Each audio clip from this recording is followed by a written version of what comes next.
गरिबीमा middle क्लासमा छौँ हामीहरू हामीलाई पैसा कमाउन गाह्रो छ।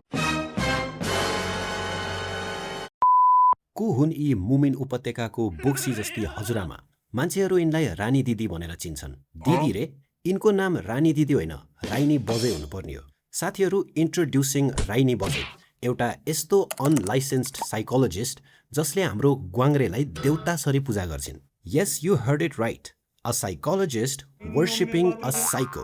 यिनको डिक्सनरीमा साइकोलोजी भनेको साइकोको लजिक फलो गर्नु हो। सबैभन्दा ठुलो र हास्यास्पद कुरा त के छ भने राइनी बजेको काउन्सिलिङ करियरको जग नै फर्जी छ। फर्गसन कलेजबाट साइकोलोजीमा एउटा simple bachelors of arts degree अनि अस्ट्रेलियाको डिपार्टमेन्ट अफ एजुकेसनबाट एक्रेडिसन।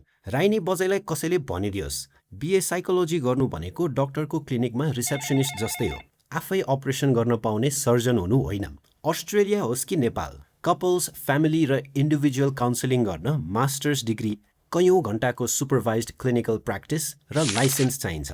तर बजैले त ब्याचलरको सर्टिफिकेट भित्तामा झुन्ड्याएकै भरमा सिधै कपल र फ्यामिली काउन्सिलिङको दोकान खोलिदिनु भयो। एउटा साधारण आर्ट्स डिग्री बोकेर फेसबुक बायो चाहिँ युएनको घोषणापत्र जत्रै लामो बनाउनु भएको छ। Trauma informed, culturally responsive, mental health advocate and holistic wellbeing strategist sunflower. यो बायोमा सनफ्लावर चाहिँ किन?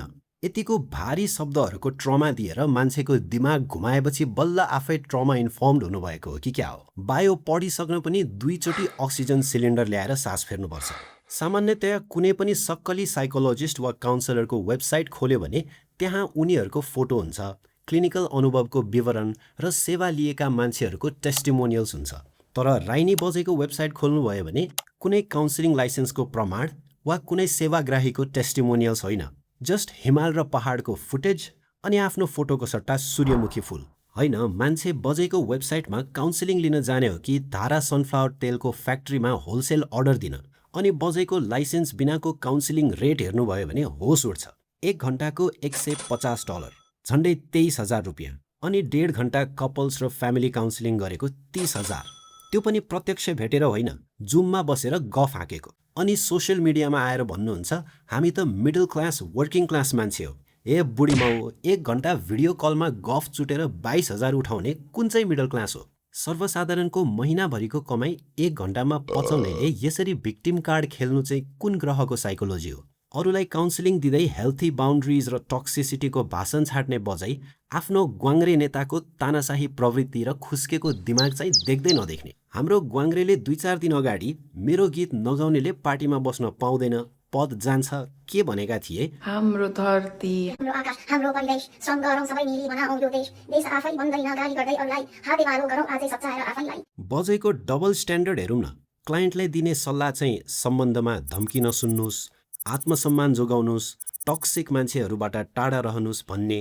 अनि हाम्रो ग्वाङ्ग्रेको अगाडि चाहिँ हजुर मालिक, गीत नगाए पद जान्छ, म अहिले नै सोसल मिडियामा गएर हालिदिइहाल्छु।